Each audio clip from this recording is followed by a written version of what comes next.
I'm your host, Bradley Martin, and this is Clearing the Way, a resource for small business owners.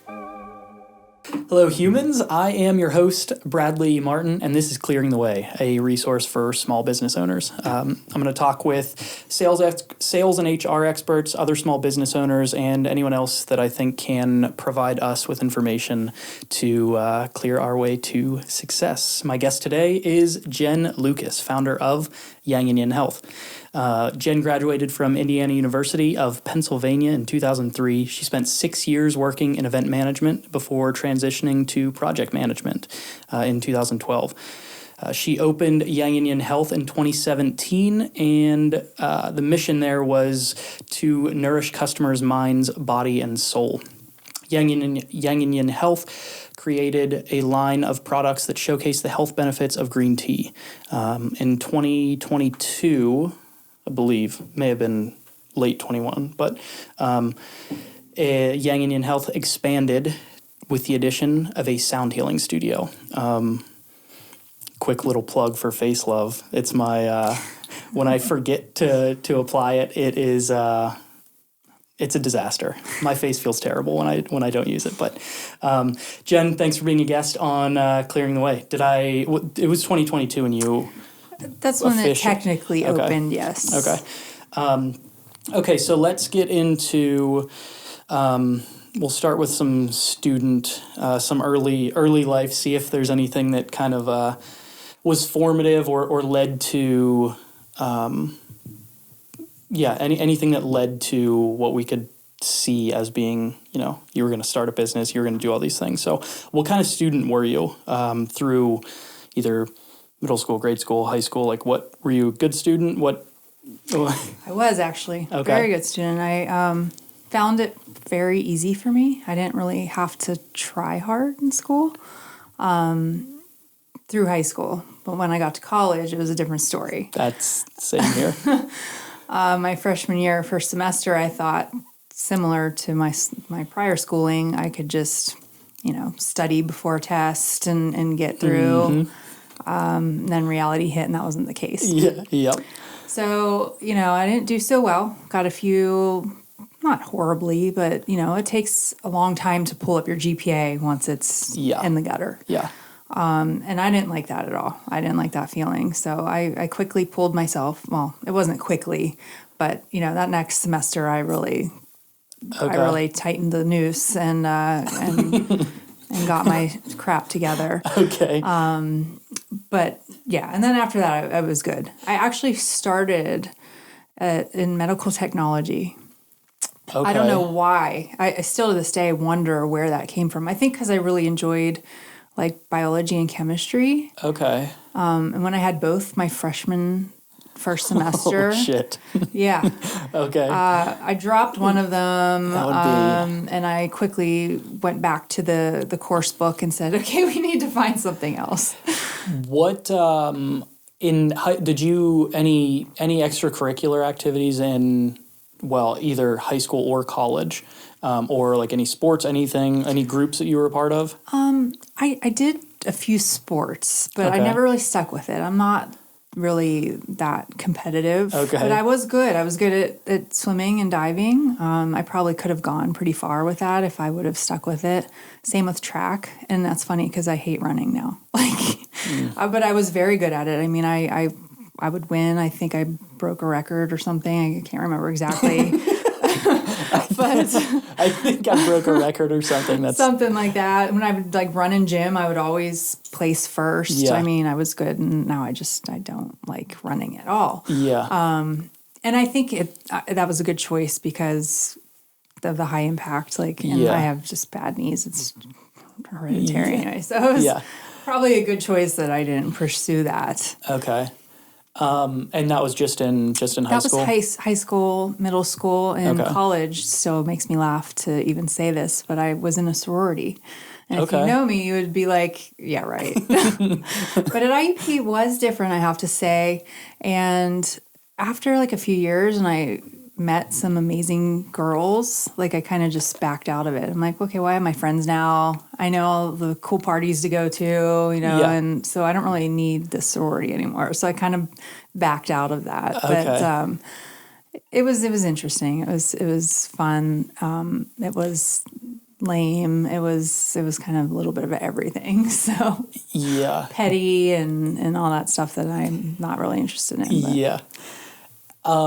So did you know? Okay, so you mentioned what you were majoring in, and you didn't really know how you got there. But did you know what you wanted? Like, did you have any idea what you wanted to do out of school?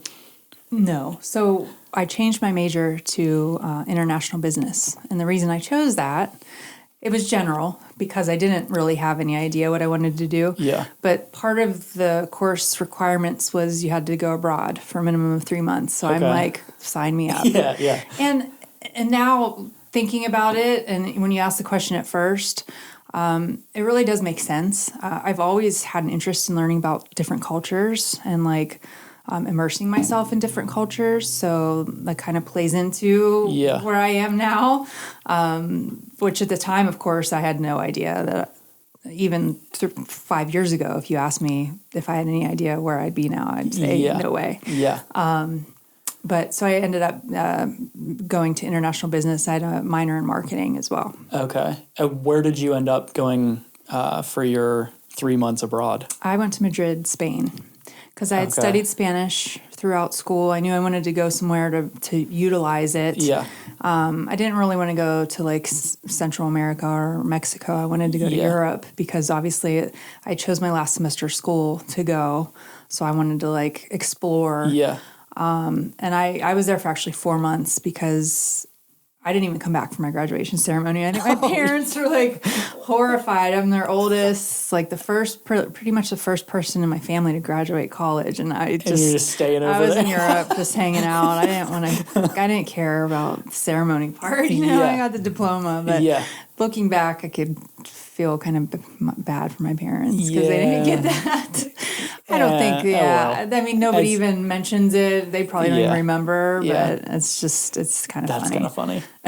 That's funny. Okay. So when you switched, did you know what you wanted to do when you left? Like, did at no that idea. point, you still no idea? No idea. I knew that I didn't want to come back to Pittsburgh. Okay. That I did. I was in Spain. I was in Europe. I was just having a blast. I tried to even like stay there. But really all I could do was teach English. And that's obviously not the path I wanted to take. Yeah.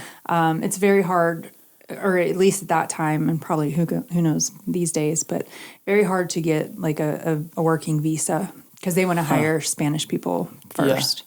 Again, this is 2003, so who knows? Yeah. But I didn't want to start my career by teaching English. It just was not something that interested me. So I came back home. I lasted 4 months. And then a friend and I had met up, and we were talking about, let's just get in the car and go. California was on both our minds. And so we just did. We packed up her car. Drove out west. We had a friend in Southern California. He had done his internship out there and just stayed. Okay. So we're like, okay, Huntington Beach sounds cool. Let's just crash on his couch. And if we want to go somewhere else, we'll go somewhere else.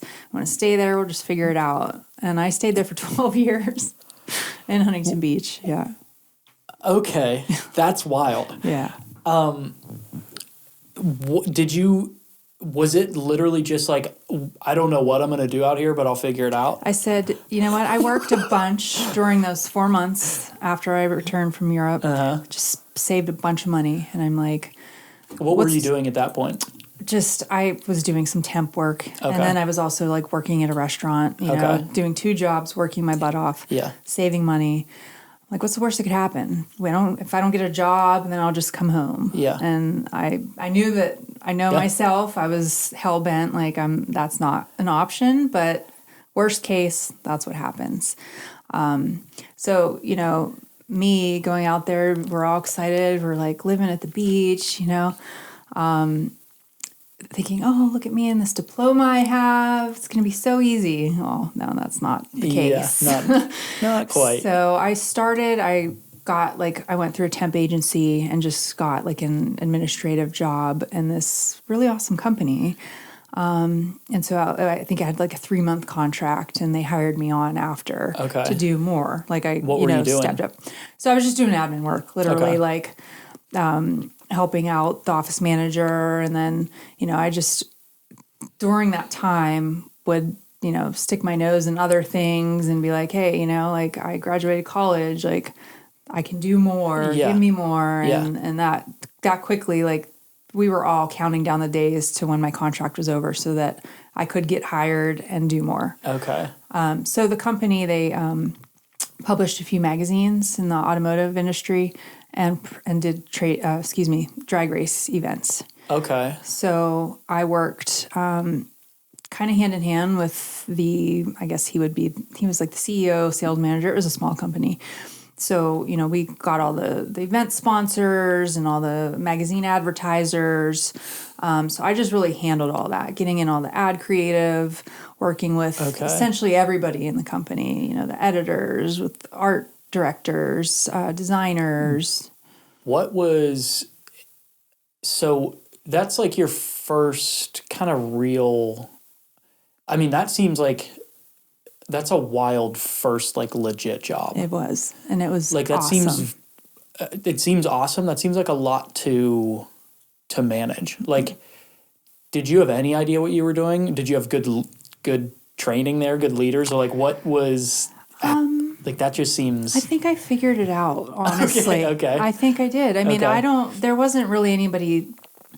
There was some people, it's funny that you say this and I think about it. There were several people doing what I did myself before I came on. So I just kind of was like the funnel and took like all these things in and gained a ton of skills from that, and that's kind of what led my career down this project management path, because that's essentially what I was doing. I was in all directions in this company and just like organizing everything into one deliverable. Yeah. So in all my past career lives, that's essentially what I did. Whether it be a magazine, I produced a trade show in one place. I worked with, advertising marketing agencies. So just doing that for clients, and just really kind of organizing everything, working with tons of different people to produce something of some sort. Yeah. And so it was really helpful because starting a business, I mean, I've already kind of had my hands in all of these pots. Yeah. You had your hands in it, and the organization of everything is always. It's huge. It's huge. Right. And it's so chaotic. Yep. Especially in like your case, you've got products that you're dealing with. So you've got a ton of people that you've got to you've got these relationships with. So, right. Okay. So how long were you there? It was 2 years. Okay. And then, you get to that point where I'm ready to do something else or more. Yeah. But I was there was really nowhere for me to go in there. So I ended up with a very similar role. It's kind of funny. Also an automotive company, published magazines, because I really enjoyed that. Like, it's really a shame that it's kind of a lost art. Yeah. I don't know. It was literally like putting together a puzzle. Yeah. And then here it is printed. Like, I really enjoyed that part of it. But they produced a trade show instead of, drag racing events, which was also really amazing. I realized how much I loved the event part of things. There's this just like adrenaline that comes when you're like actually there on site, like doing it. I mean, these are long 15, 16-hour days running around on your feet. And, it's like so exciting, and the adrenaline's rushing. Like, you don't even realize it. And it's so satisfying. Like, once it's done and the people are happy and it was success, and I really enjoyed that. Not so much now anymore, but... Okay. Do you think... We'll kind of skip ahead to that, but is there a reason now that you... like? I think for me now, the part I don't like, I like the event part and being on site and like being in that whole excitement. It's more like the planning and the getting the people to come that I don't enjoy. Like that part I would probably outsource to somebody else. Like planning it, yes, but like just the whole, I don't know, getting catering and people and the marketing and registration. Like the organization of people. Yeah. That's the, I'd rather be like the content part of it. Yeah. Huh. Okay. I'm sure we'll get back to that at some point. But, okay, so you switch companies. You're now doing the same thing. When you were figuring that out, was there any like structured training that you, like, did you seek any outside advice or any outside training or anything, or was it just figuring things out? Usually just figuring things out. Okay. And even today, I feel like if there's an area that I don't know or enjoy, that's when I kind of reach out to somebody else, you know. I'd always like to try to figure it out myself. Yeah. But I know when to stop. Like if it's ridiculous, it's taking too much of my time, it's something that's somebody could easily do like fast, then I throw in the towel and I know when to quit. That's a good skill to pick up. Because I mean, I know for myself, I do the same thing, and until recently, I'm still not great at it, but I'm certainly better. There's been so many times where you spend hours and hours and hours trying to learn something that somebody else, it'll take 3 minutes. It's like to a point that's helpful, but also you got to know it. Like you got to know when to just be like, all right, this is not something. Yeah, this is somebody else can do this for cheap. For sure. And I cannot. Yeah. Okay, so at what point did you switch to more of the project management focus? I think I'd say when I went to, it was like an advertising marketing agency. I had kind of veered off path because 2009 hit, the job market crashed. I had just had a baby. So I was laid off for 2 years, which looking back was wonderful because you could actually like be laid off for 2 years at that time. And I just had this brand new baby and ended up baby number 2 came shortly after. So, you know, that was okay. But, you know, at that time I was still doing like freelance work. Like I can't not do something. Yeah. Well, what type of freelance work were you doing at that point? Like helping this girl who had a PR agency, same sort of stuff. Just like helping her with clients and things like that, and organization. Okay. I couldn't do a ton, obviously, with 2 babies, but because of that, you know, I was 2 years out of the real job market, but a lot of people were. Yeah. I didn't really know how to get back to, or even know at that point what I wanted to do. Yeah. So I just kind of took a job with a friend's mom and helped her run this salon. And, you know, the whole time trying to figure out where to go next. I mean, that obviously wasn't where I was going to stay. Yeah. It was great, but just we helped a lot of people that had cancer and made wigs for them and stuff. So it was very, you know, it was very great. But I ended up at this advertising agency. So their client was Kawasaki. So we handled all of their, you know, their product launch campaigns. I got to work on the KX, the dirt bikes, which was really cool because, you know, I grew up here and around all that my whole life. So that was really exciting. Cool. And we got to go to like Supercross events. That's kind of cool. Yeah, do all this fun stuff. It was not easy because, you know, when they set there's a date, right? Set from Japan. Like, this is the date that the KX line for whatever year that was is going to launch. Like, there's no wiggle room there. Like, it is down to the second. Yeah. So, you know, towards the end, there were a lot of late nights. I think at one point, honestly, I didn't see my little kids for like 2 days straight. You know, it was brutal. But also very cool because that's when I really got to like work on a full campaign.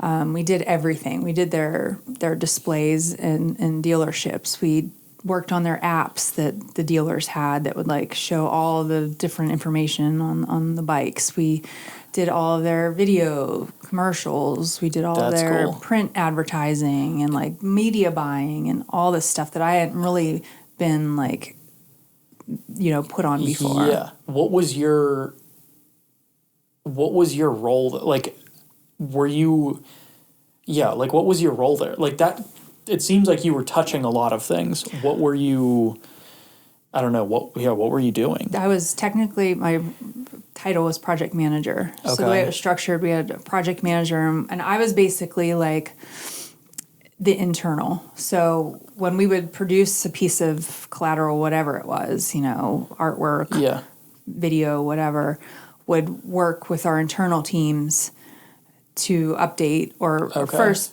make the first draft creation.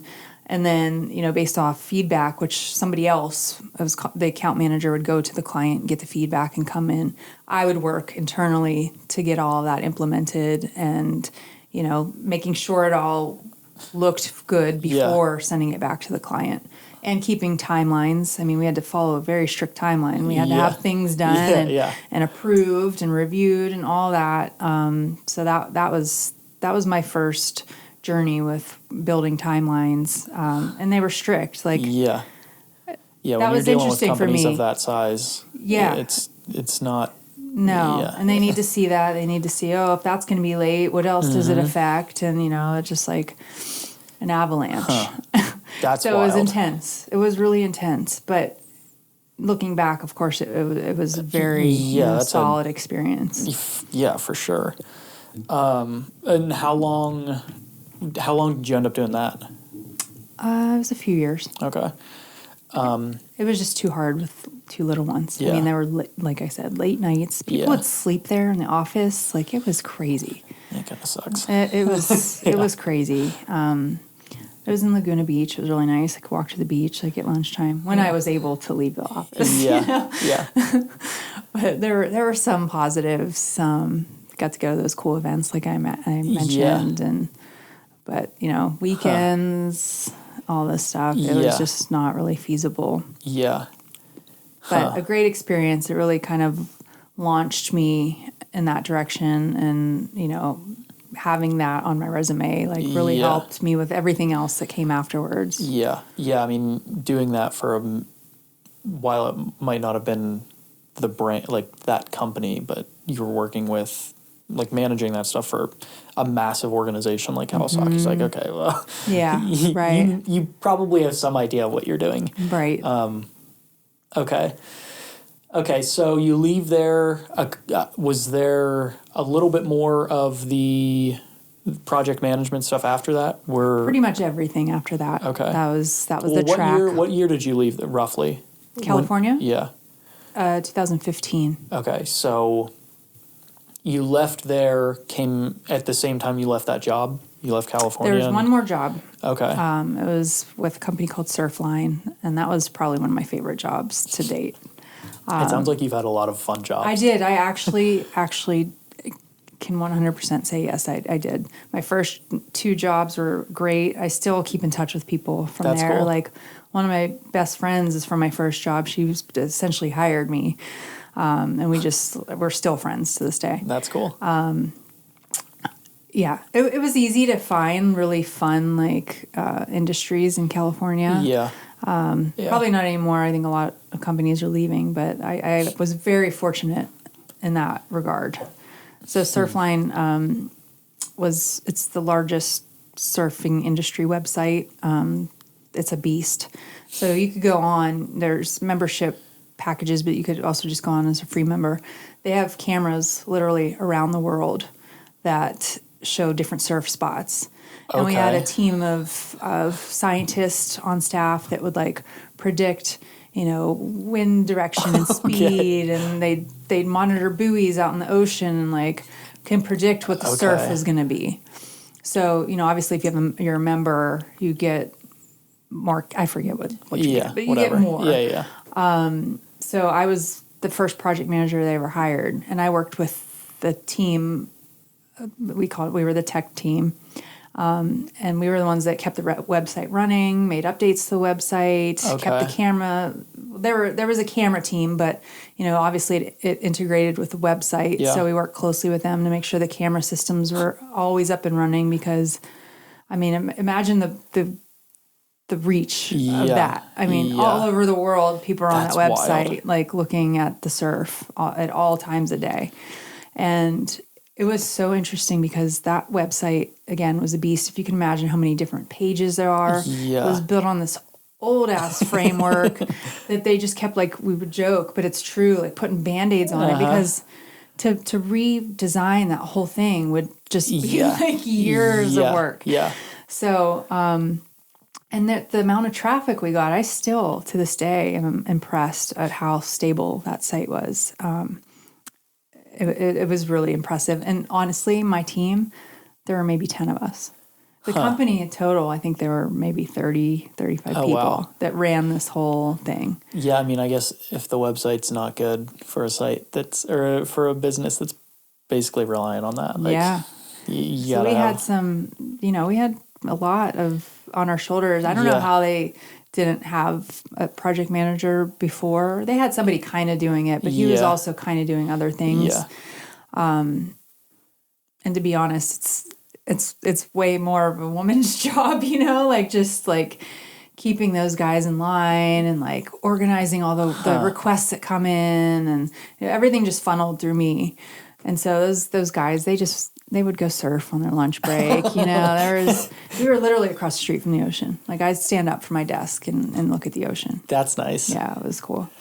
But that was really probably my favorite job I had.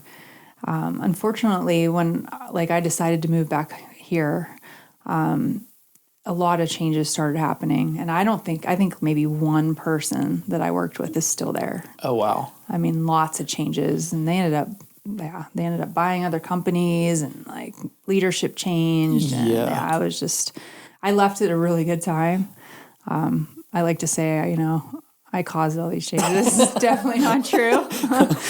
But, it did seem a lot of dominoes fell after that. So it was a good time to make that decision to move back home. So, okay. So you moved back home, still doing the same type of things. Mm-hmm.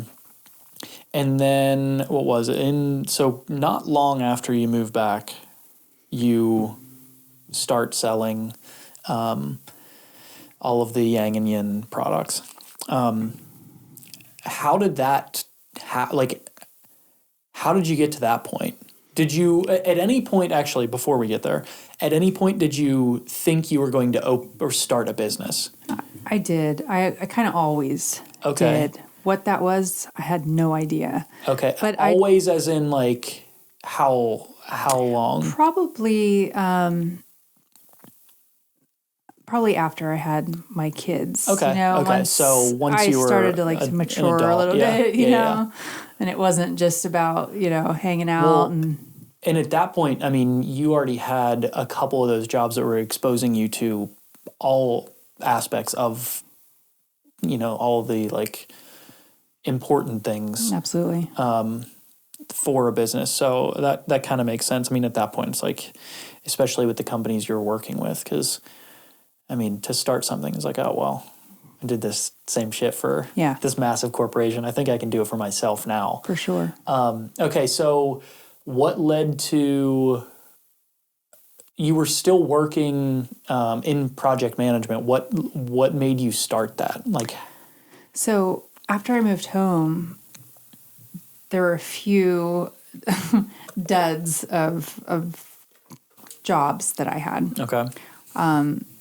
And they were with techie type companies. And so what usually happens there is they hire a bunch of people, startups, and next round of funding, they're like, oh, we can't pay all these people anymore. Yeah. So you get laid off. So I got laid off twice. And this is in a short amount of time. And it wasn't horrible because I wasn't happy. Yeah. And you get a nice severance, you know? Yeah. But I was just after the second time, enough, I'd been wanting to really just make that leap try to do some freelance work and figure it out. Because that's the best way, obviously, to have a little bit of freedom. Yeah. Less commute time and all this, just to figure it out. Yeah. So I just I am, again, hell-bent. I'm going to take the severance money and I'm going to figure it out.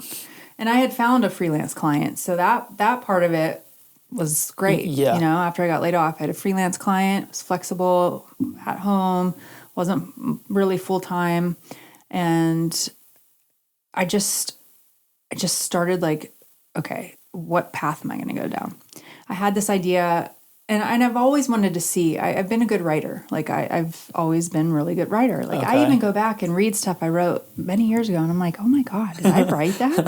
That's pretty freaking good, And so I went down this path, and I love to travel, and I like to just chronicle my trips. Yeah. So I just started writing articles about trips that I took, because after I moved from my last few months in California, I went crazy and took trips when I could, just to take advantage of my last few months there.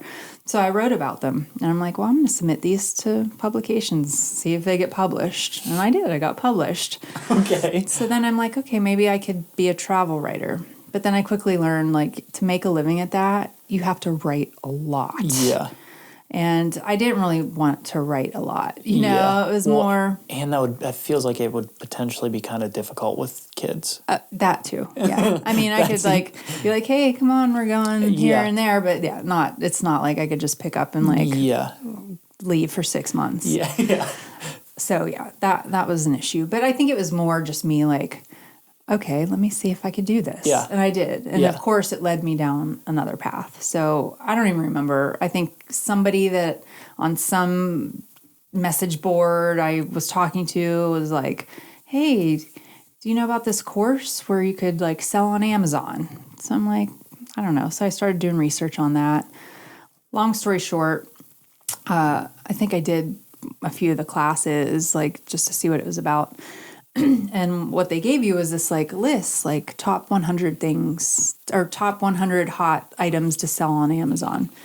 And I knew if it's something I'm going to do, I have to have passion behind it, not just selling washing machine parts, that's just not going to fly.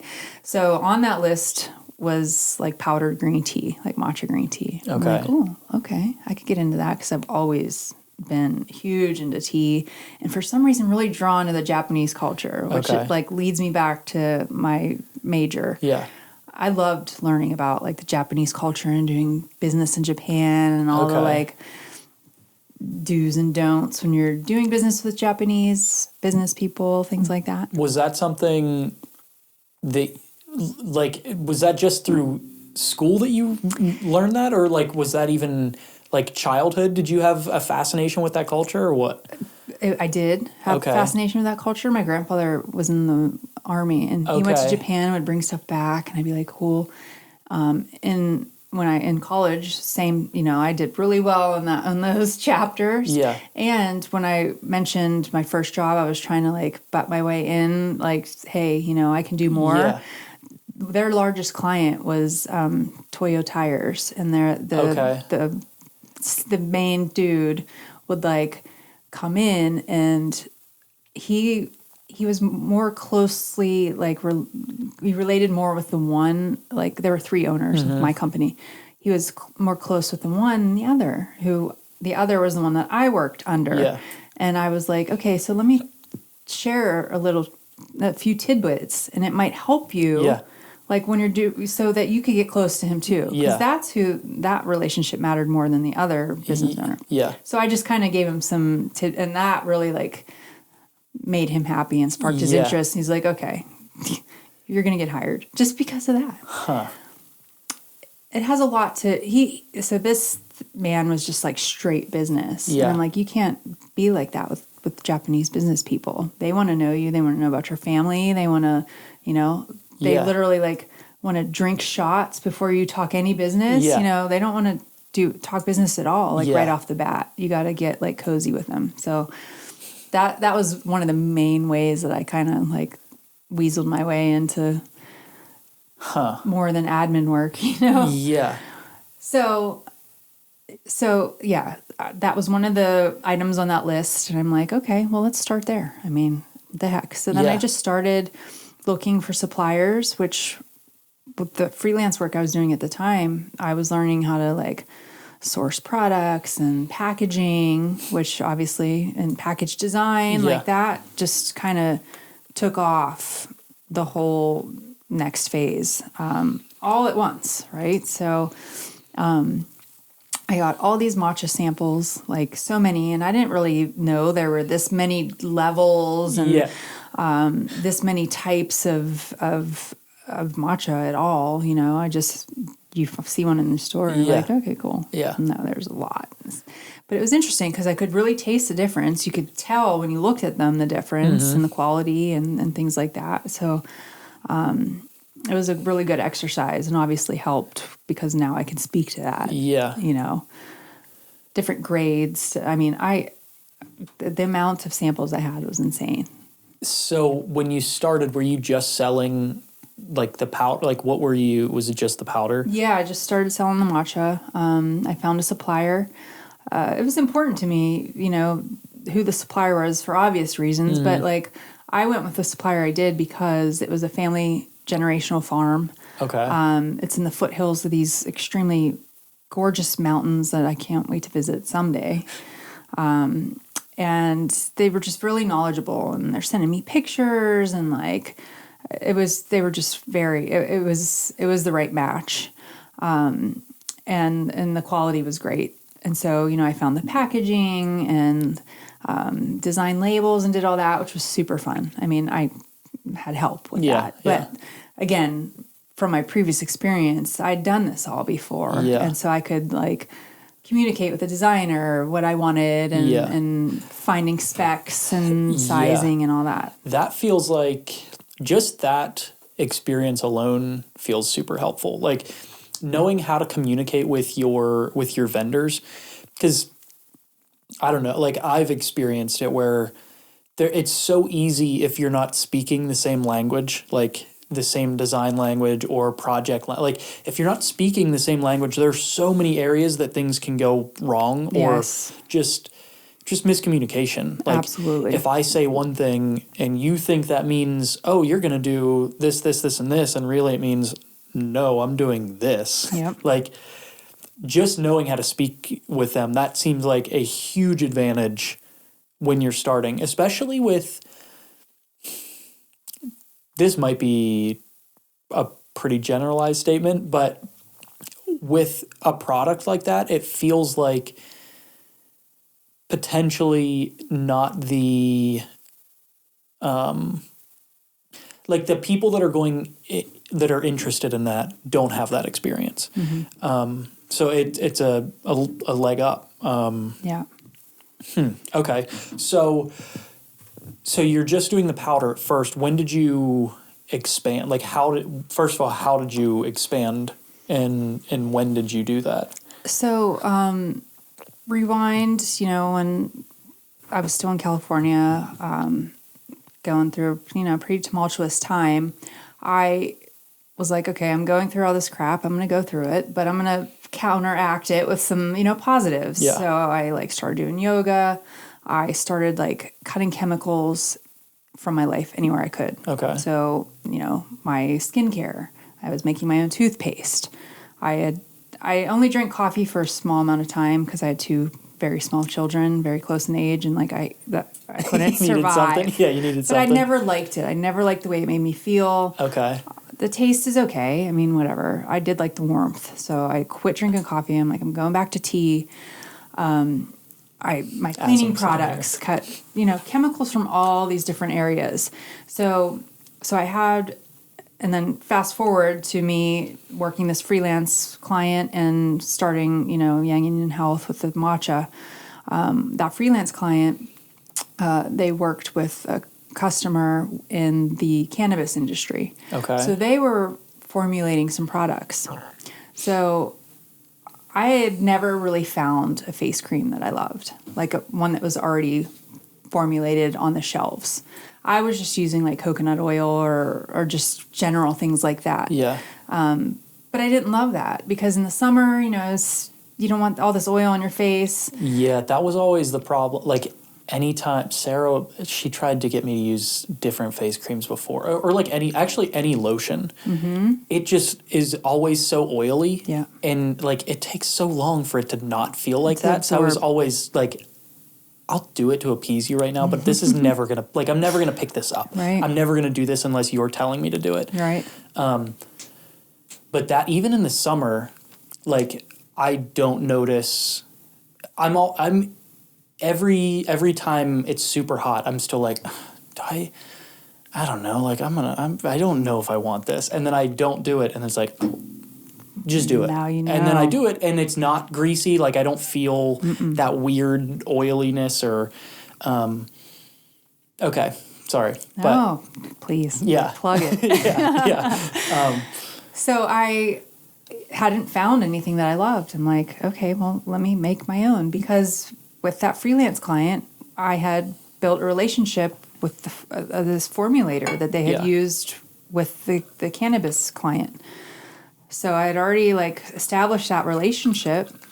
And since I had been learning so much about matcha, I learned a ton about how, of course, it's good internally to drink as tea. Yeah. Why can't we use it externally as well? I mean, it's like it's full of antioxidants. So I came up with the idea, I'm going to formulate a face cream and use matcha powder in it. It's really good for redness, anti-aging, it reverses sun damage. Again, all those antioxidants, the L-theanine in it, like everything that's included in it is like extremely good for your skin externally. So I went to that formulator that I had established a relationship with through my freelance client and asked her, like, what do you charge for custom? Because they do custom formulations, or they make products that you could slap your label on. Yeah. But I knew I wanted to make my own. Yeah. So it was extremely affordable to make a custom formulation. These people, they specialize in all natural products. They don't use any, artificial fragrances, fillers, anything. And they have all these lines of their own products, which are all really great too. So I said, okay, well, I'll send you some matcha and let's see what you come up with. And they're in Colorado, and I was going out there in a few months anyway to visit a friend. So I'm like, well, I'm going to come up and visit your spot, and like if you could have the samples done by then, I'll just pick them up, whatever. Yeah. And the woman that I deal with there, she had, an idea for a scent, and I was like, well, let's try a citrus scent as well, because I thought that might match well. Mm-hmm. Of course, her scent was like dead on. But I mean, she nailed it right away. Like, there was no changes. I'm like, this stuff is amazing. You put it on your skin, like I could feel it all day, but not like it absorbs, but you could feel like that protective layer on your skin all day. And it was nailed right away. She did amazing. That's kind of wild. Yeah. Did you have the same luck with the next? The toothpaste? Yeah. No. Okay. Not at all. Okay, well, then before we get there, what, so you're, were there any challenges with getting it made? Like, if it was affordable, they nailed it the first time. Mm-hmm. Like, was there anything that went wrong with that? Not that I can remember. Honestly, that's wild. It was. That is wild. Yeah, it was crazy. If anything, it could have been like, and this is so trivial, but I wanted to go with the bamboo jars because not only are they beautiful, they're durable, they're environmentally friendly. I think like some silly label thing happened. Like the size was wrong. Nothing, I mean, it was so major. trivial, but nothing. That was probably like the biggest challenge there. Yeah, that's crazy. And like, coming up with the money to make 100 units of this stuff, because that's also the very thing that I didn't realize I would, when I was starting this, like, oh crap, I have to front the money for all this product. Yeah. Were there was there a minimum order amount? I'm sure there. Not through through the formulator, obviously, like anything, the more you order, the more it makes sense. Yeah. So I did have to do a pretty, it's not a huge amount, but I couldn't make 10 and make a margin off of that. But So, and then, you have to source the jars and finding the jars and printing the labels and all that. Yeah. But yeah, I mean, there was, as far as the product itself went, no, it was literally, I went to Colorado. She gave me the 2 samples, one with her scent, which is rose geranium. I had requested the citrus, which was okay, but hers was just perfect. Got the samples, tried them. I said, this is amazing stuff. And so, yeah, it was done. That's crazy. So has that been the same? The formulation has been the same. Wow. Never changed. That's cool. Yeah. We did try recently, because I had a batch that kind of hardened before the shelf life was up. But those things happen. Yeah. It's all natural. There's no fillers in it. But the shelf life should be 2 years. So something could have just, who knows? Yeah. It could have been me. I could have stored it in too warm of a location. Yeah. So we tried to do something different, but then it really changed.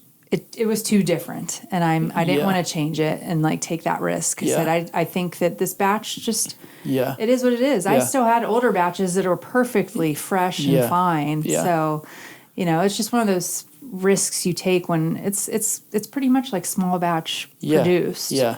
I mean, they have a decent production facility and can, produce quite a bit of units a month for me, but it's not mass production by any means. So that's just a risk that you take. Yeah. Yeah. So when you got that made, did you know how you were going to sell it at that point? So I was already on Amazon with the matcha. Okay. And so I was just going to start out on Amazon.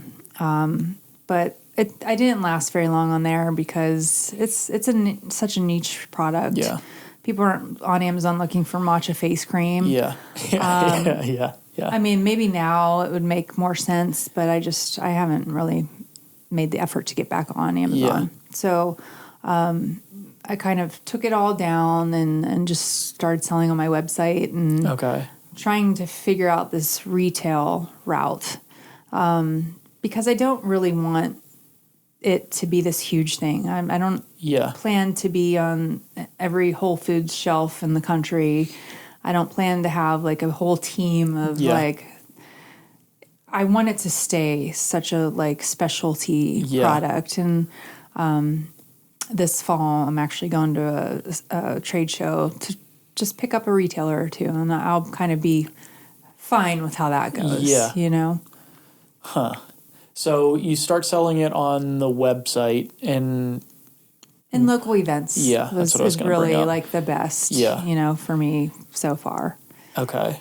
Because I feel like I need to be there talking about it to people. It just really makes such a difference. Do you find a lot of people? Obviously, I'm sure you've got a ton of repeat customers. Yes. But the people that you sell to the first time, are they searching for a matcha face cream, or are they looking for a face cream? How are people discovering you other than obviously at events that you're there? Yeah. So I have to admit, I have these 2 people that come to mind. These 2 women. One's in California, the other woman's in Ohio.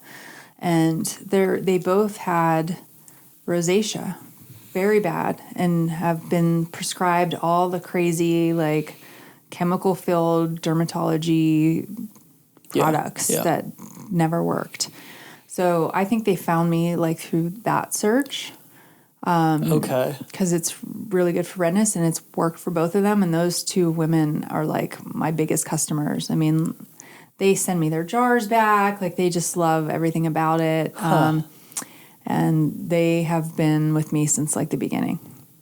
So they might have found me on Amazon, I think. I can't remember exactly, but I think that they started with me on Amazon and now they just purchase through my website. Yeah. Well, it just feels are there a ton of matcha face creams? There are not at all. Yeah, that's what it's weird because it's I don't know how you're even searching.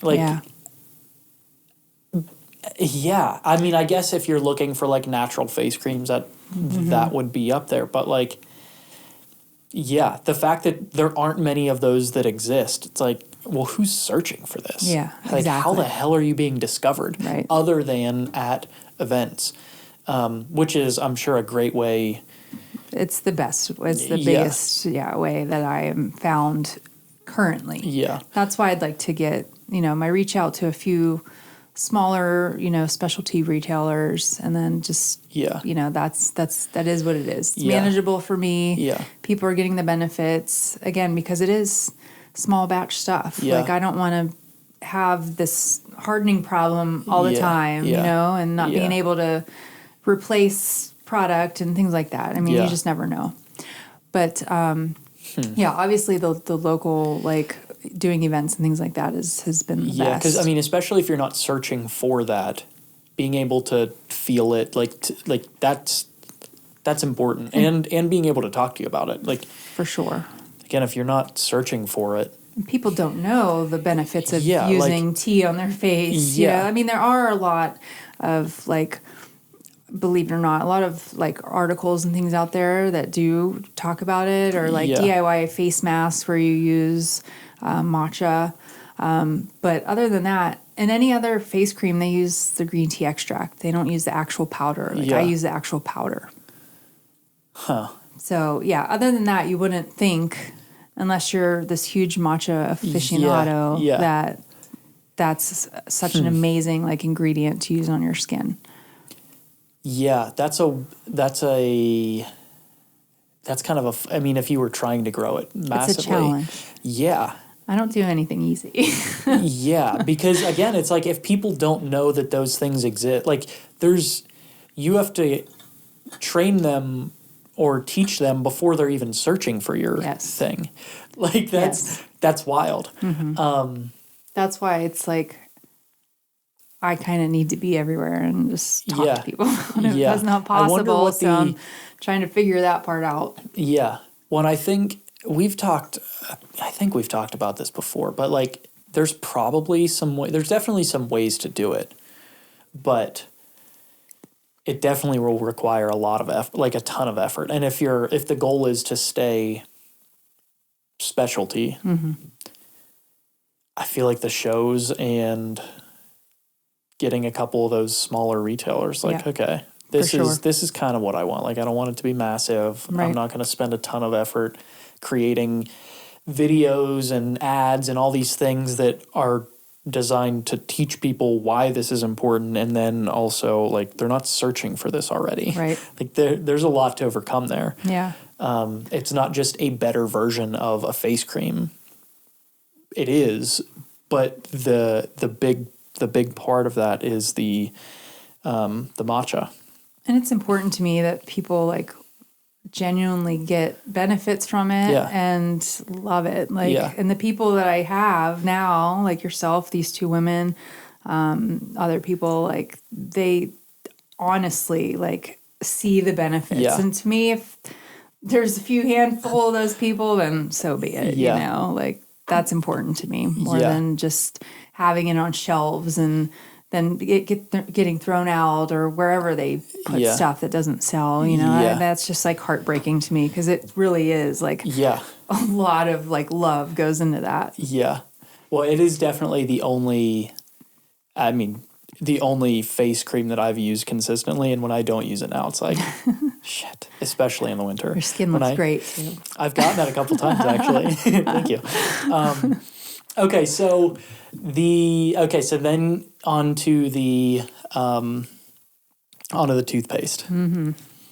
How was that? So you mentioned it was not nearly as smooth. What were the difficulties there? So when I was making my own for years, it was just it was like coconut oil and baking soda. Mm-hmm. Sometimes if I wasn't feeling lazy, I'd put, like, peppermint essential oil in it, you know? Yeah. So obviously I would go to the dentist and they'd be like, wow, you're good. And so I knew it would work, but it wasn't the most professional. So I wanted to use those ingredients, but have my formulator throw in some stuff and make it more like a paste and stick with that kind of green tea theme. Yeah. So we tried it with the matcha powder. That was the big hurdle because it counteracted, I think, with the baking soda, and it turned brown. So while people are into the charcoal thing, I'm like, not quite into brown toothpaste? Yet. Yeah. No, this is disgusting. So okay. That makes sense. Yeah. I'm like, okay. And my formulator suggested the green tea extract. And I wasn't super excited about that because I mean, I know it's still good stuff. Yeah. It's not, you know, a huge chemical or, you know, anything like that. It's still a natural ingredient. But I wanted to make sure. So I have a girl, and she does environmental and medical research. And I have her do research on every single ingredient in my products, face cream included. And so it was really cool. We found out that the green tea extract is actually scientifically proven to prevent gum disease and gingivitis. So while it was a lot more trial and error coming up with the formulation, that was a really cool, you know, result of that. So it's made with green tea extract, not matcha powder, coconut oil. There's a few different essential oils, clove, which has been used for I think in Chinese medicine for centuries. It's really good for mouth sores and just keeping your gums healthy, things like that. So that one took many stabs to get it right. Okay. Was it just getting the formula right? Was that the biggest challenge there? Okay. Yes. And then once you got that, everything else is kind of the same. Because I decided I was had the trying. rest of it figured out. And that was the other thing. Now that I'm thinking back, trying to figure out the packaging, because toothpaste is normally in a tube. Yeah. Is this formulation going to come out of a tube nicely? Why would I want plastic tube? That seems so counterproductive with what I'm doing here. Yeah. I don't want to use plastic. So then I just decided to use the same jar. Why not use the same jar of bamboo? That helps me. It's one less thing to have to worry about, purchasing more packaging. And it's a little maybe learning curve for people because you're not used to that. Yeah. But I mean, I've been doing it for years and it's just second nature now. Yeah. Now I cringe if I have to use, if I'm on a trip and whatever. Sometimes I just don't bring my tooth. I don't know. Yeah. I cringe at having to use plastic. Yeah. Huh. So it's all about you take an applicator and you dip it because you don't want to dip your toothbrush in there. Yeah. Especially if you share it with somebody. Yeah. It's weird. Disgusting. Yeah. Even whatever. Yeah. Sure, you share other things with that person if you're sharing toothpaste, but it's about dipping the applicator and putting it on your toothbrush. But to me, it's after a while you just get used to that, and that's how you brush your teeth now. You just have to it's that relearning. The benefits are just so much more worth it. I mean, fluoride is a horrible neurotoxin. Everybody should not use that, and I don't even care if you don't believe me or not. Cut it out. Yeah. And just the natural benefits and the whitening and everything from it. You could swallow it and not feel scared. Let your kids use it if they're into it. Yeah. It's a really different product for people to get used to. And it's not as cheap. Yeah. And the idea of a natural toothpaste just it feels different than a face for sure. It feels oh no, I need to have not natural to I don't know why. I mean that's because we've had ads shoved down our throat for and even dentists they just try to shove fluoride in your mouth. It's just one of those things that I don't know where it came from, and no matter what. And that's a tough. There's that challenge, and there's it's not as simple to use. Correct. Have you figured out a way to, or what has been your difficulty with getting both of those points across or solved or whatever? Do you have a good answer to that, or not quite? Okay. Again, it's when I'm there in front of somebody and talking about it. Yeah. Done. They're yes, I need that. Yeah. And I think a lot of people are switching to more, fluoride-free natural options. But again, it's hard because it's easily 2 to 3 times more costly than, a tube of Crest. Yeah. And I understand, trust me, like that's not an easy, like everything else is expensive. Like you don't want to, but, so it has been a challenge for sure. Way more than the face cream. Yeah. Way more. The face cream seems like that seemed not easy, but that's a way simpler thing to. People are way more willing to try that, especially, all the anti-aging in it and like everything that's it's very easy sell. It has been a challenge. It was just, I think, more like, okay, I've been doing this stuff. It's been working for me. Yeah. I cut out all the chemicals. I'm making my own toothpaste. I have this formulator. Let's try it out. Where it goes, I'm going to give it a little more time and see. Yeah. That's like, because I know even like I have or had the toothpaste, and that it's not difficult, but the steps are different. You have to retrain yourself. Yeah, and that was the biggest thing for me because also losing the applicator. Oh. So then it's like, well, now I don't have this, or like it's sitting in a weird place. It's like, it falls off. Use a popsicle stick. Yeah. I don't know. Who has popsicle sticks? Like, who just has random popsicle sticks? Arts and crafts people. I don't know. Yeah. That definitely, sure, it's just an excuse, but it like... But it's true. If that's gone, you're like, oh crap. Yeah, now or what? like even it just falls off into not on top of it anymore. It's like, all right, well, I guess I'll use it. But there's something weird about that. So it's almost like even just solving the storage of it. Right. I don't know. I guess you could store it in it. Could you? Or just store it inside? And that's what I was like, maybe you could put those glue dots on the top. Like I thought of that, but then like shipping them and things, it's all big and not, and you can't put that on a shelf in a store with that thing on it. So that is a challenge for sure. So I put on there like to use an applicator, you kind of figure it out yourself, but then people won't. So it's definitely that's one, not like, an easy. It feels like just fixing or solving that solving that can...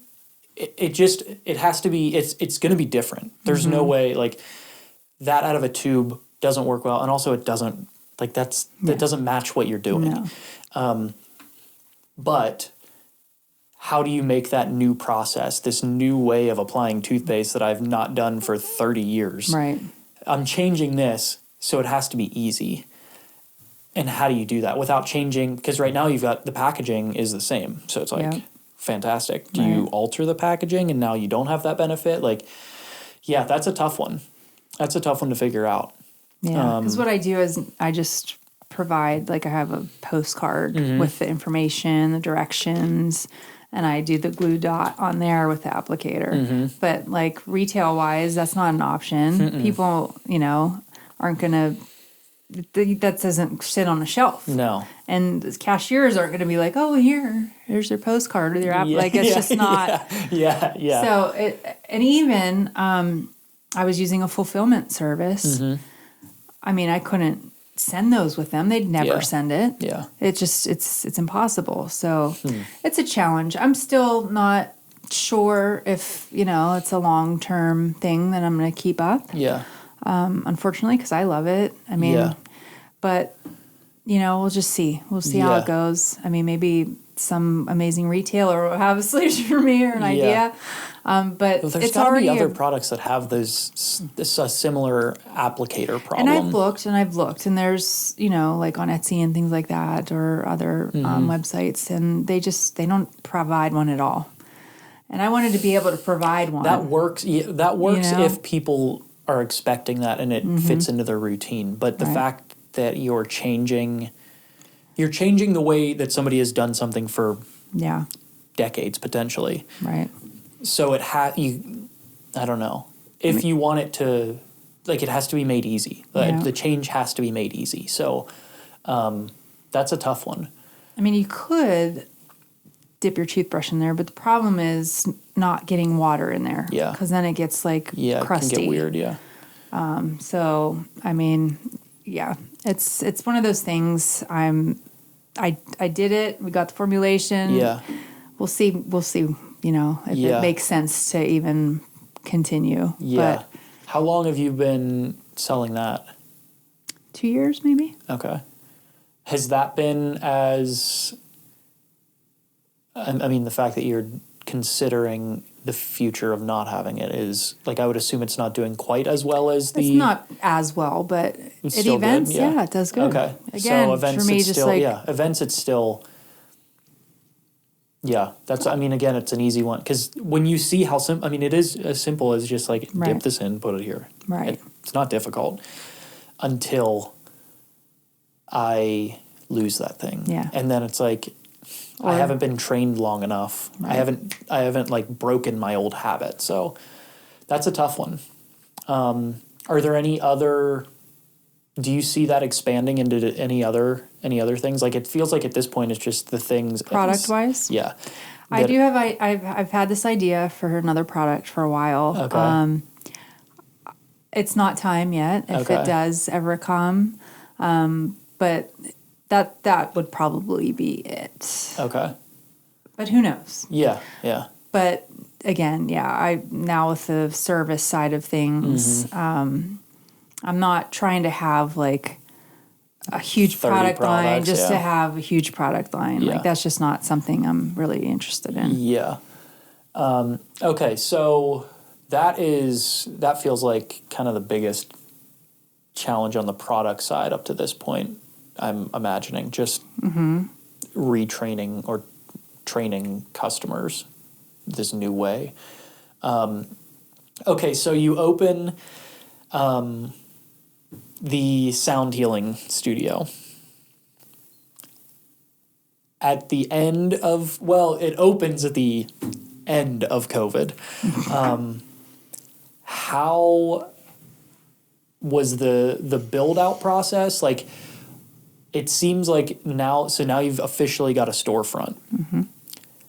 The difficulties that come along with that are way different than you being able to just be at home working with somebody in Colorado that's making the product and then you handling it. Like, well, actually, before we get there, do they ship you the product, or do they ship to customer? Like, how's that relationship set up? They ship to me. Okay. Well, I was working with a fulfillment center. Okay. I've kind of pulled that back just for now. So the product comes directly to me. And how did you decide? So you were using a fulfillment center. Mm-hmm. Was that just based on all the other things you had going on? Was it just easier to manage it all that way? You didn't want to handle the shipping and all that? I wanted to try it out when things weren't as crazy busy. I wanted to see how it would work out. Does it make sense? Right now, it doesn't really make sense. I don't do a ton online at the moment. Okay.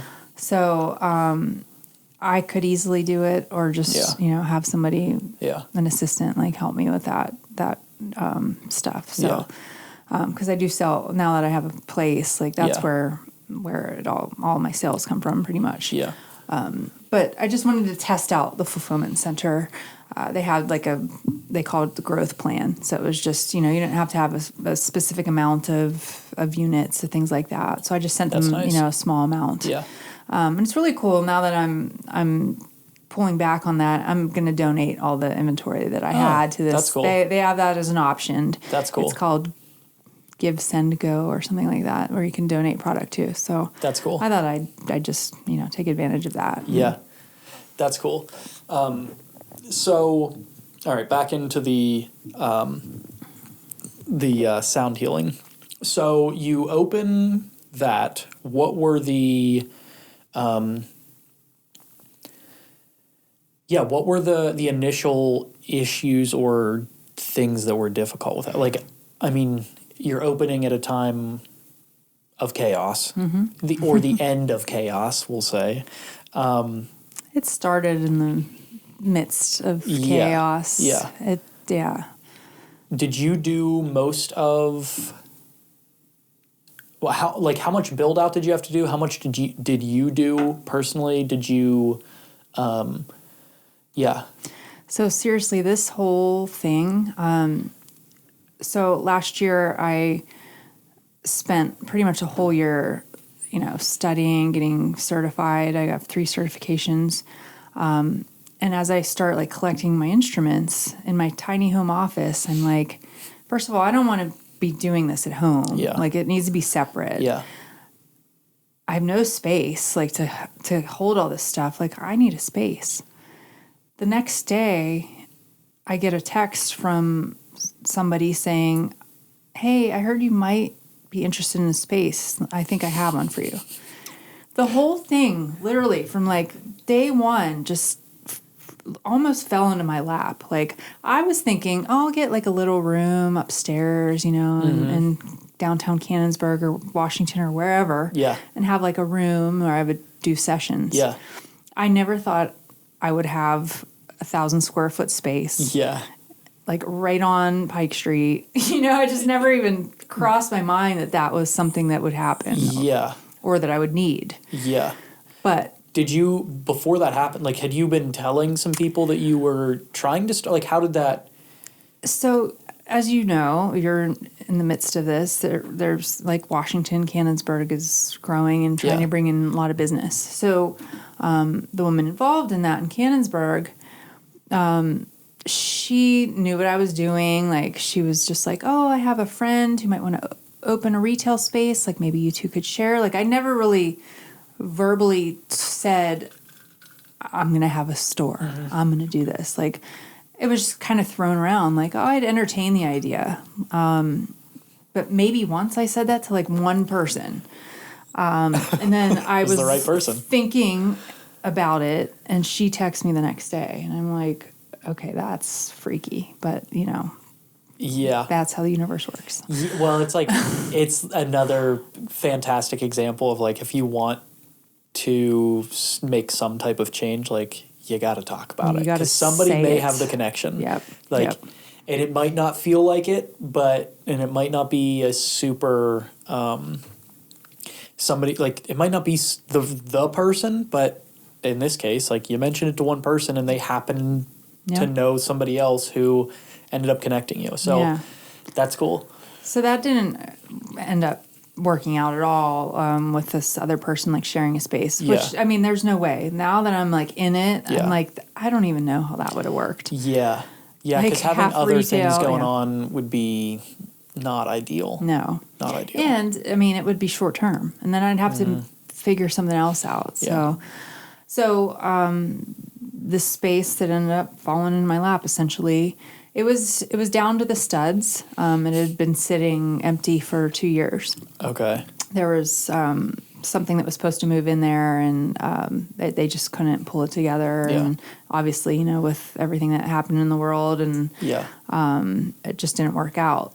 And so it was down to the studs. But the way it was laid out, I'm like, I could just work with this. So the building owner he just had to, do the flooring. I'm not saying only. He only had to do the flooring and put up walls and insulation. But framework-wise, I said, this is fine with me. Like, I don't need any crazy counters or windows. Mm-hmm. I need a room. And it ended up being a back room, which I used for other things. Like, it worked out the way it was. Yeah. But like most construction projects at that time, it took a long time. Yeah. And it's an old building. So, surprises happen, electric happens, and it took a long time. But I wasn't in like a time crunch. I was just kind of, when it's done, and that's when it's meant to open. Yeah. And so that's helpful. It took probably about 7 or 8 months to get to that point. That's really not, that still doesn't feel like that bad. It doesn't. But again, like I didn't have to do anything crazy. Yeah. It was just putting up, the walls and insulation. And again, it wasn't an easy feat, but I didn't have to have all these different rooms built and walls and stuff like that. It was just paint. So when you opened, I mean, so I guess you've been... It was January. Yeah, so right after the like holidays, 6 months pretty now. much, yeah.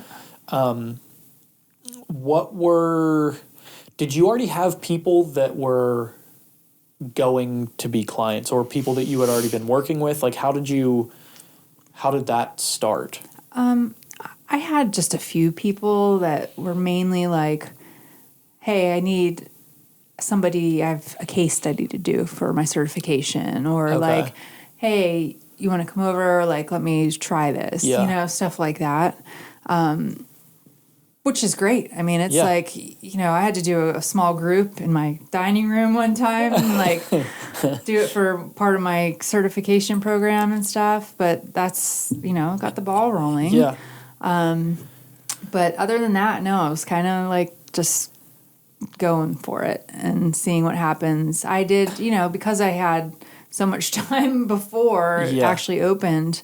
And luckily, like there's always holiday events and stuff like that. I was able to, get the word out and drum up some interest. But essentially that's it. I mean, there weren't like people like waiting lined up at the door. Yeah, well, again, it's another like super niche thing. Like, and we've talked about it. Like, there's a lot of like that's another difficult thing to portray the benefits of that. Like, it's difficult to communicate those things because again, it's like you have to do it to know. Yeah. Yep. And that is even more difficult than the products to display or showcase at an event because you've got all these people around. Like, it's I don't know. I mean, it's definitely like weird to do out there, or it can feel weird because it's like it's this. It's not normal, which doesn't mean it's just not what people are expecting. So to do it out at an event is you're probably not getting everything from it. But if you can do it at all, you can probably feel some type of benefit there. Okay, so the events are, they're helping again. Is that still kind of the, like the biggest source of referrals? Not currently. Now it's people that come, they're all coming back. I mean, they're all coming back, and then they're telling their friends that are interested. Because it's one of those things, like if you're not open to it, it's not going to work. I mean, it's all on you. You are the one that has to be like, if you come into it super skeptical, it's not going to do anything. Skeptical and not willing to let certain things go that block your progress, then I'm not a magician. It's like it's really all on you. I just provide the space, and I can remove certain energetic blocks that you can't really do on your own using frequencies. So it's a lot of word of mouth and people, and it's getting out there. Because that is. There's nobody doing it around here. No, and it's a newer concept too. Around here, if I was in California, there would literally be a line out my door. So that, again, I don't do anything easy, I could have done this how many years ago and probably have a mansion on the beach right now. Here I am. Yeah, but it's a cool thing to have in this area because it's definitely beneficial, but it's like, how do you teach people of the benefits without being in front of them? Right. And again, maybe you don't want, like, maybe it's word of mouth for that seems like a really good way to grow because people that get the benefit probably hang out with people that would also get the benefit. For sure. And they're like-minded and they're into that, spiritual energy work type of world. Yeah. You can't just be, I mean, like you said, like, you can't just show up and be like, oh, maybe this will work for me. Right. Like, and we're like, oh, this is kind of weird. I don't know. Maybe this isn't going to, like, this is not going to work. Because then that's what you're doing the whole time. Yeah. Is you have these thoughts and our thoughts are our worst enemy. And that's what you need to do is like, let them all go. Yeah. Just like in meditation, and let, the sound and stuff do its job. How did you discover What led to this? So, being in Southern California for so many years, I've done a lot of sound healing. I've been on the other side of it. Okay. Even throughout like lockdown and stuff. I mean, I was just like, I found this yoga studio I used to go to in California. They have this huge studio with all these gongs and stuff, and they were doing these sound baths on YouTube. Yeah. It's not the same. Yeah. Not even close, but it was all I could do at the time, obviously, and they're in California. I was doing that every week and like just like dying for that to be around here somewhere, accessible. But and thinking that I would be like doing it was never a thought that crossed my mind. But one day I was just I've always known there was something missing from like the whole business. Like I have the products, but there was a service, and I didn't know what that was at all. I thought maybe meditation, but that never really like stuck with me. And so one day something just told me to go through my business Instagram. I don't really ever sit there and flip through stuff. Second post, it was this woman. I don't even know how I follow her. She's in Amsterdam. Like I've never seen her. I've never seen her business. And she's announcing this sound healing course that she's now launching. And my light bulb just like blew up in my head. Like, holy crap, there it is. And so That's wild. I joined her first sound healing class. And it was me and people from all over the world. She taught us and exposed us to like all the different instruments, how to do, groups and one-on-one sessions. And, it just was kind of like whatever calls you, that's what you do. But here I'm going to give you all the knowledge I have and all the history and all the stuff. And then what you do with it, you do. I was really drawn to the tuning forks. I actually healed my debilitating back pain with my healing forks. That was my own case study because I had to do several case studies and at that time I had this back pain that nothing worked. I did acupuncture, I did yoga, everything, nothing worked. And I just was like holding these tuning forks like in awe. Like they just really resonated with me big time. So I decided I'm going to be my own case study. So I would use them every day. I did every day for about a week and a half, and then I kind of backed off. Haven't had the pain since. That's wild. Gone. Completely gone. So I ended up finding a woman who developed an entire technique just using tuning forks. So then I'm like, okay, am I going to really go right into a new program? I did, literally. I left myself a week. I finished the one, had a week. I'm like, called my friend. I said, let's go somewhere. We went to Erie and like camped, got back, started the next program. So like literally all last year, that's what I did. 3 different certifications. So, but it's cool because I have a lot of different offerings for people. I do the groups, which is great for people to just get exposed. I really love doing the individual work because I could really focus on whatever you have going on individually. And then the tuning forks is just the absolute best, most efficient way to like, I won't get real deep into it, but it's great. So it's looking back. I mean, it all happened so fast. Yeah. Like all of it, the place, all the instruments. I mean, all of that just kind of came together. And it's been amazing, for real. Like if I have a bad day, I just go in my space because I work really hard to keep the energy nice and calm. And that's exactly what it is. I just absolutely love it. People come in and they leave and just like how they feel and they reach out a few days after and say they still feel great, and it's like what it's all about. Yeah. Have you run into any major challenges or difficulties with that so far? The only thing is it's more of an internal struggle, I feel like I wish I could get more people in. But at the same time, I'm saying I want people that want to be here. So that takes time. Yeah. Okay? That takes time. That takes word of mouth. That takes people coming and getting good results, which I've accomplished that. So that in itself is patience. It is. Yeah. So because that's an you internal can't run. struggle. Yeah. I mean, I guess you could.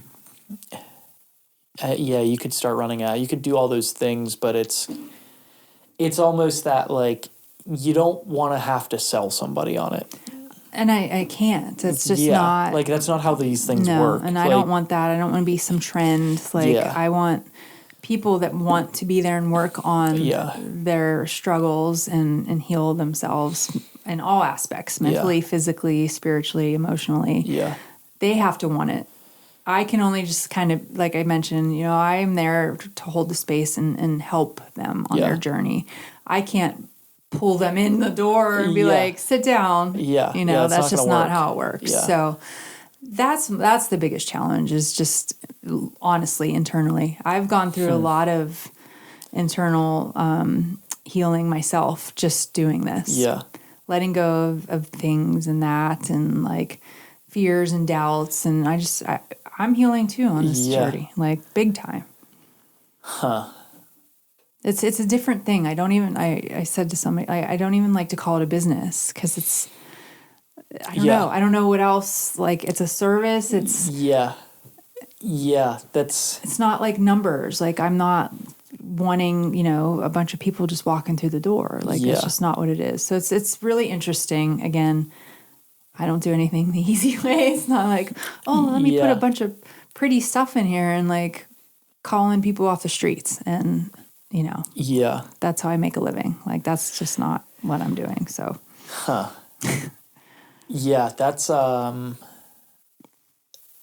that's interesting. That's a tough one. But again, it's just like the patient, like you're helping people. Mm-hmm. You've had it open for like 6 months. Yep. Like that's not that long. No, it's not. And the work I've done, I couldn't be more like thrilled with. Yeah. And people are seeing like serious changes in their lives. So, I mean, that's all I could ask for. You know? Yeah. That stuff will, those referrals will come from that. Yep. But the patience is very difficult. Okay. Anything else that we missed? Anything that, any major issues or challenges or anything like that you think would be helpful, or anything you would have done quicker or differently or anything like that up to this point? No, I think that, again, it's my biggest thing is like, how do you get this out?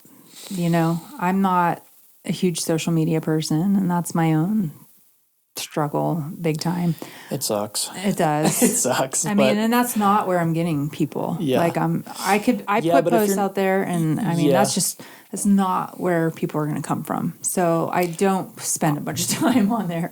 Yeah, I bet there's a way to use that better though. There's got to be a way to showcase that all of it in a way that does get the message out. The videos, Brad. The videos are the ones that are working well. I'm just like putting them out there, but I keep recycling them. Yeah. Don't say anything. But like there's got to be a way, and I think that's it. Like all of like the testimonials, those would be helpful. But I think that's the key, because I don't know, text for what you're doing is like, who's going to read it and be changed? Exactly. Yeah. People don't read anyways. You know how they just scroll through things. They want a video or a pretty picture, and like it's just. I feel like it's really losing its steam as far as that goes. Yeah. But I mean, again, it's like how much. I do think you could probably use those tools still to get the people that you're looking for. But it just has to be done in a like creative way. That's like, how do you show the change or the impact across a screen? Mm-hmm. Like, how do you do that? it's definitely not unique to you. Like there's other industries that are doing that. So there's a way to do it. It's just what's the effort that goes into it and how much do you want it to grow? Right. Like that's the biggest. Because I mean, it's just me. It's not something that I could like hire assistants to do. Like that's just not how it works. Yeah. And I'm only one person, and I want to, have a life as well, Yeah. So it is that balance. Yeah. I can't take too many clients on. Yeah. But the good thing is, like a session, you only really need to do it once a month. Yeah. So, it's not like I have a client come in every week. Yeah. Like that's just not necessary. Yeah.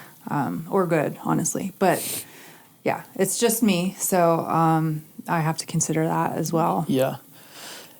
I don't want to be turning people away or being like 6 months out. Yeah. That's not good either. Because then you also lose then nobody can get it right at the increments that they need it. Yeah. Yeah, that's tough. But I mean, I guess that's it. Kind of feels like that's a theme that kind of carries through, which is like you kind of know what you're looking for out of this. And I know I'm doing good work, and I just trust that what's meant to be will be. Yeah. Like that's been a hard one for me too, because I'm kind of an action-oriented person. Yeah. Like, okay, this isn't working. Let me try something else. And I just have to like just trust and go with it. So that's been another big obstacle I've overcome. Yeah. Well, and just keeping in mind what you're trying to get at. Like, again, if you're not trying to grow huge, okay, sure, this is moving slow. Yeah. I kind of want that, though. Yeah. Well, and it sucks like, that's one of those things that you kind of have to remind yourself of regularly, where it's like, damn, I want to be doing more and more and more, but also I don't. Yeah. Like, I actually don't want to be doing more, but I feel like I need to be doing more. Right. That's just society, what we're conditioned. Like you have to keep going, keep doing. Yeah, and that's a tough one. That's a tough one to overcome. But okay. Anything else? Anything else that we missed? No, I don't think so. Okay. Website, social medias. All is yangyinhealth.com. Instagram, Facebook. Okay, and those will all be in the summary below, or in the description, or wherever you're consuming this thing. It'll be down there somewhere. Okay, that is another episode of Clearing the Way. I am your host, Bradley Martin. This was Jen Lucas with Yang Yin Health. Thanks for listening, watching, wherever you're consuming this. See you next time.